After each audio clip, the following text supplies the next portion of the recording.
Assalamualaikum warahmatullahi wabarakatuh. Perkenalkan, nama saya Winastia Febernanteli. Saya dari kelas 3 CTMJ dengan jurusan Teknik Elektro, Prodi Multimedia dan Jaringan. Saat ini saya akan menjelaskan jurnal saya yang berjudul Identifikasi Biji Kopi Robusta untuk Kualitas Produksi dengan menggunakan metode CNN. Latar belakang. Kopi merupakan komoditas di dunia yang dibudidayakan lebih dari 50 negara. Kopi terbagi menjadi dua, yang pertama kopi robusta, yang kedua itu kopi arabica. Kopi robusta itu memiliki tingkat yang tinggi, yaitu sekitar 87,1% dari produksi kopi yang ada. Saat ini peningkatan produksi kopi masih terhambat oleh rendahnya mutu biji, sehingga dapat mempengaruhi pengembangan produksi akhir kopi. Salah satu dampak yang menjadi menurunnya tingkat produksi kopi yaitu perubahan iklim, sehingga petani mengambil banyak risiko dan memanfaatkan keterbatasan lahan yang dimilikinya, sehingga harus mengalokasikan dengan optimal.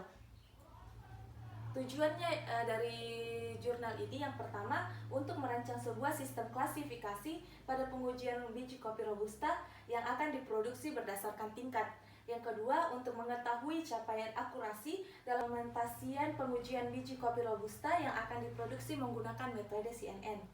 Adapun manfaat, yang pertama, dapat mengembangkan sistem quality of control agar dapat memudahkan dalam pengimplementasian pengujian biji kopi robusta yang akan diproduksi. Yang kedua, dapat memudahkan dalam menentukan biji kopi robusta yang akan dikonsumsi. Literatur reviewnya, yang saya mengambil dua literatur review.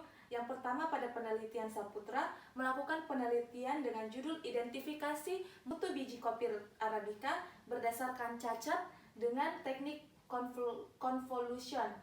Yang kedua, penelitian yang dilakukan oleh Safira Anggita Sabrina pada tahun 2013 melakukan penelitian tentang klasifikasi penyakit pada tanaman kopi robusta berdasarkan citra daun menggunakan convolutional neural network atau CNN.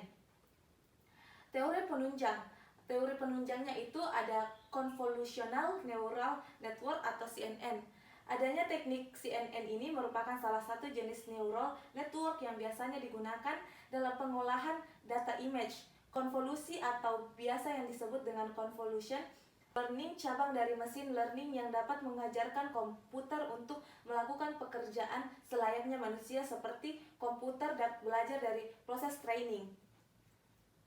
Perancangan sistemnya.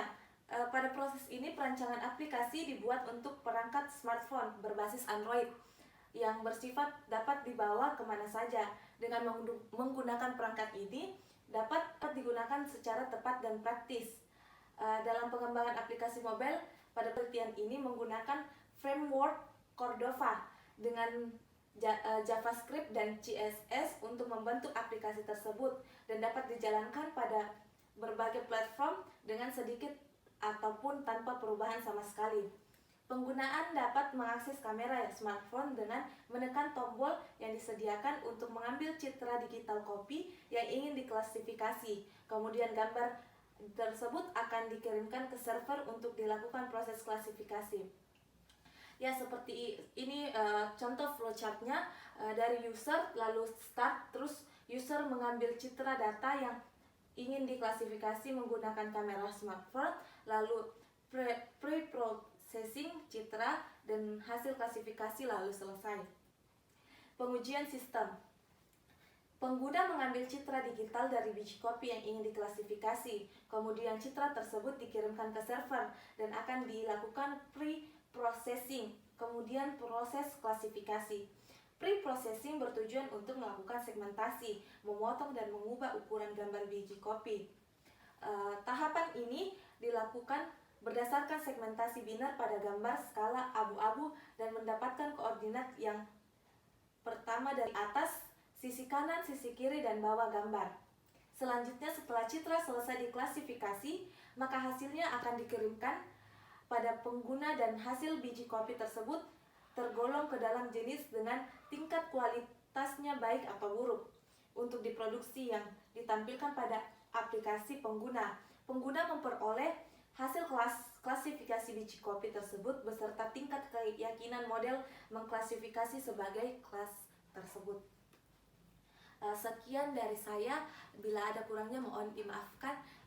Terima kasih.